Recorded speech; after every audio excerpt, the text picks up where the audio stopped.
Hey, how y'all doing? This is MongoSlade, and today we're going to talk about Rich Swann. Basically, going to talk about his background, his arrest, his WWE firing, and how he got to, Impact today, how he feels about all of that. So we're going to begin in March 2017. This is Rich Swann talking about being in WWE, being in, his background. It says, being teenager Rich Swann, he said, meant surviving through family tragedy, multiple moves around Baltimore, exposure to gangs, and later drug use to cope with the pain of loss. Swann's father was stabbed by his girlfriend when Swann was 12. His mother lost her bout with lupus when he was 16. Training to become a wrestler was an escape, he said. It put me on the right path and kept my nose clean. And we can see how it all worked out. This is my passion, my love, to entertain the WWE Universe and the fans. That's always been my dream, and I'm getting to live my dream. I'm on Monday Night Raw, baby. After becoming one of the most popular stars of independent wrestling, leading sing-alongs to Lionel Richie's All Night Long, and he came to the ring with his dynamic personality. Swann was signed to NXT in the fall of 2015. That was long before there was any public discussion of the Cruiserweight Classic or 205 Live. Signing with WWE exposed him to a new audience, one that didn't necessarily know the path he had taken to their television screen. He had almost always wrestled under his given name, but when time came for an introductory video about who he was after sporadic televised appearances on NXT, Swann told his personal story. The thing is, you can never sugarcoat anything, he said. If you're going to tell a story, tell the truth. If you're going to tell something, tell it all. So I decided to share my story because there's other people, there's other children, there's other females, there's other males that could be affected in a positive way. I saw that as a way to not show that only the WWE Universe, but the world that you can overcome, no matter what. This is real life for me. I'm Rich Swann all day. You have to have fun. So then they talked about him winning the Cruiserweight Championship. But it says that they tell the story of him winning the Cruiserweight Championship. And he says his mother, he said, was supportive of his decision to start training as a teenager, but had died before his first pro match. It was amazing. It was a feeling I'll never be able to explain. The feeling, the emotion, the magical moment, Swann said. I can't even describe it. To become a champion in WWE at the age of 25 years old, when everybody said, you're too short, you're too small, you won't ever make it in WWE. To be able to have that moment, nobody can ever take that away from me. Well, that's true. That's true, Rich Swann. That is very true. Nobody can take that away from you. But December 2017, we jumping over to Wrestling Inc. December 10th, 2017. Earlier this morning, at 12:09 a.m. in Gainesville, Florida, 205 Live star Rich Swann was arrested and charged with kidnapping and false imprisonment, a third-degree felony in Florida that is punishable with up to 5 years in prison and a $5,000 fine. Swann was also charged with battery, a first-degree misdemeanor that is punishable with up to 1 year in jail or 12 months probation if convicted. Swann is currently being held in Alachua County Jail, where his mugshot was released. So this is the story. Gainesville police tweeted out Swann's mugshot in the police report. Due to the numerous national media requests, according to the report, the victim was pro wrestler Sue Young, Vanara Riggs. Swann was driving in a car, apparently began critiquing Riggs' performance at a wrestling show earlier in the night. Swann was said to get angry at Riggs and got scared that the argument was going to escalate, quote unquote. The report continues. Swann stopped the car in traffic, yelled for her to return, ended up putting her in a headlock, and dragged her back to the vehicle. One witness said Riggs was scared and yelled for help as they drove away. Another witness said that the car stopped in traffic, wasn't placed in park, and rolled until it hit a telephone pole. Riggs said Swann has a, quote, temper sometimes and felt that the argument was going to escalate, which is why she wanted to leave the car. Swann said he didn't physically touch her. He just wanted to get home because her phone had a GPS on it. According to the report, they have been together for 5 years and married for 9 months. Okay, so we're going to go into, he was indefinitely suspended over this, obviously. There had to be some sort of comeuppance for what took place. So we're going to jump over to PW Insider, which is a longer, more detailed article on what took place. So it says, all charges against WWE star Rich Swann was dismissed. This is from January 25th, 2018. All charges against WWE's 205 Live star Rich Swann were dismissed this afternoon when a determination was made by prosecutors that there was insufficient evidence to move forward with the case. Swann was arrested early Sunday morning, December the 10th, 2017, and charged with false imprisonment and kidnapping and a misdemeanor charge of battery, touching, or striking. The victim in the alleged incident was Swann's wife, Vanara Riggs, who performs as Su Yung on the independent scene and earlier this year debuted for Impact Wrestling. The arrest report stated that the two had been traveling from an event in Gainesville, Florida that Young had performed at, discussing her match. Young had wrestled last night for Fest Wrestling, which ran a venue titled 8 Seconds. According to the report, Swann had been critiquing Young's performance and began, quote, getting angry with her. Young, feeling that the argument was, quote, going to escalate, got out of the car at 1500 East University Avenue as Swann was in traffic. Swann yelled for her to return to the car, but she refused and walked away. The arrest report claimed Swann, who had left the car as well, grabbed Young by the arm, then around the neck, putting her in a headlock and brought her back to the car as she screamed for help. A witness to the incident told police that Young was beating on the window, trying to get out of the car as it pulled away, and that she, quote, seemed very afraid of the defendant and was trying to get away from him. A second witness claimed that after Swann exited his car, he failed to put it in park, leaving the car to lurch forward, where it struck a telephone pole on the corner of East University Avenue and Northeast 15th Street. Based on the location of the arrest, 2400 Southeast Hawthorne Street in Gainesville, Florida, Swann and Young traveled about a mile away from where the incident took place before Swann's car was stopped and he was placed under arrest.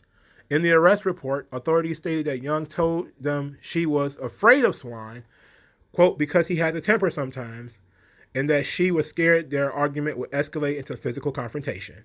Young stated that she asked Swann to pull the car over so she could leave the vehicle, but he refused. So she waited until the car slowed to jump out of the car. She told authorities that she was grabbed by the arm and brought back to the car. After being arrested and having been read his rights, Swann, according to the report, denied ever physically touching Young and forced her to return to the car, stating that she did so on her own. Swann claimed that he only wanted to return home and that they were using the GPS that's on Young's phone and that he, quote, needed her to come with it. Swann also told authorities that the couple had been together for 5 years and married for 9 months. WWE immediately suspended Swann under the company's domestic violence policy, which states WWE has zero tolerance for matters involving domestic violence, child abuse, and sexual assault. Upon arrest for such misconduct, a WWE talent would be immediately suspended. Among conviction for such misconduct, a WWE talent would be immediately terminated.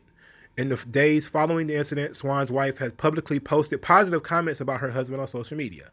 Swann's attorney, Ian Pickens, issued the following statement in the wake of the charges being dropped. We are very pleased with the resolution of these charges. We would like to thank the state attorney's office for conducting a thorough investigation, as well as Mr. Swann's family, friends, and fans that supported him through this. During our representation of Mr. Swann, we have come to know him as a kind and humble young man who we believe has a bright future ahead of him. We are hopeful that the dismissal of these charges, Mr. Swann will be able to return to WWE, and our firm will do everything we can to assist him in returning to the ring. Thank you. And then, of course, at the end, they'll say, well, the charges being dismissed should lead to Swann's reinstatement as a performer to WWE. But it surely did not. It did not. It didn't. February 15th, 2008, Rich Swann was released. And they said it was a mutual agreement that he was going to be released. But, that was, I don't know how mutual it could be. Anyway, that was 2 years ago. Rich Swann was released. He went on to Impact, where he did, some pretty good stuff with Sami Callihan had a good run as the cruiserweight champion, the X Division champion. He also had a good run with Ace Austin, good feud there. I enjoyed all of that stuff. And now he's going to be in the main event for Bound for Glory for the World Championship. And he's been doing media for that. So during media, he talked about this incident of being arrested and his release. So this is what he had to say. This is a transcription from Wrestling Inc. He says, "I never bullshitted anybody," Swann said. "I was always myself and was respectful to anybody I was around in the business. With me and Ricochet, people just saw us for who we were and our talent. We didn't have to kiss ass or dance because somebody told us to. We were just being ourselves. I took pride in that. And that's been my whole career, where I refuse to be something that I'm not." Okay, so he says also, you can think one thing about what your dream could be, and it could end up being a disaster or a masterpiece. In my case, I never really thought about what it would be like to be in WWE. I never thought I could make it in WWE, especially being a black man who is 5'6" and 160 pounds. Once it became a reality, you can't really imagine what it would be like. When I was there, I had no problems with anybody, and nobody ever told me to do anything I didn't want to do. I'm just being real. No wacky promos or anything. It was good. It was just like a job that didn't feel like a job. I feel like that at Impact as well. And then he starts talking about the domestic violence. He says, "People saw a clip online and turned me into a monster. I'm not saying I was right in my actions, but I'm not a domestic abuser. Everyone gets into arguments, and this was something that was misconstrued. People ran with the worst possible outcome. You can have your opinion, but if you know me, my wife, and our marriage, there's nothing to worry yourself about. It was a dark time in my life. We live, learn, making mistakes, and grow from them. My wife and I have grown exponentially from that incident, and there's nothing anybody can say, and no social media could ever destroy what we have built. I never like to bring race into it because it's a very strong subject in this country, especially with athletes. With this situation, I'm not going to say it was different from most racial profiling incidents because we were very southern area of Florida, which was certainly Confederate-like. And then there is what my wife was wearing at the time, which was her bloody makeup and gear. It occurred to me that we were clearly in the wrong part of town. There are so many scandals in wrestling. People have lost their job in this business. I can't say that I was screwed by WWE. I have to take responsibility for my own negligence, being where I was, and what happened that night. I can't put that on anybody else. My life is great now, and I can't be mad at anybody." So that's the story of Rich Swann leading into Bound for Glory. Am I personally a fan of Rich Swann? Kind of. I became a fan of Rich Swann when he went to Impact. I was more of a fan of that run, him as the X Division champion, and the stuff that he was doing with Sami Callihan was really good. I'm just not feeling the storyline with Eric Young. I just don't like that. But Impact being the place that people go to rehab their careers, to get a second chance in the top 3 promotion in the United States, maybe even, and I can appreciate that. I like that about Impact, that they don't, they give people a chance. WWE is so corporate that you get into any trouble, the fan base will eat you alive. I mean, look at Velveteen Dream and Austin Theory, 2 guys who weren't even arrested. So, and they just get eaten alive every week, every time they show up. I can't imagine what it was like, what it would be like if Rich Swann was there, But, guys get into arguments and fights and stuff with their wives. I mean, it is what it is. His wife is still with him. This was 2 years after the fact. She also works at Impact.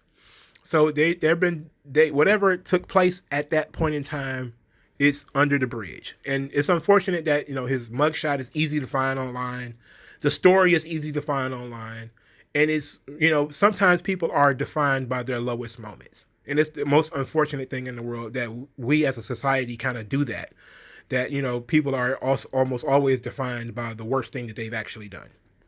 I don't know Rich Swann personally, but I root for him because he's had a rough life. The idea of, losing both of your parents, there's I don't know how true it is about him being homeless, but I believe that that's also a fact. That's just something. I'm always rooting for guys who overcome, who have to climb these real life mountains. Those are real life heroic stories. And I'm not going to say Rich Swann is a hero or anything like that, but he's an inspiration for a lot of people who can look back and say, that they lived through abuse, they lived through damage, they've been arrested, they've gone through this stuff, and that there are still people out there who are willing to give you an opportunity. I think that's a positive story, and that's one I'm willing to share. So let me know what you guys think in the comment section. Are you guys fans of Rich Swann? What do you guys think of this whole ordeal? Let me know in the comment section below. Like the video, share the video, subscribe to the channel, and I will talk to you guys later.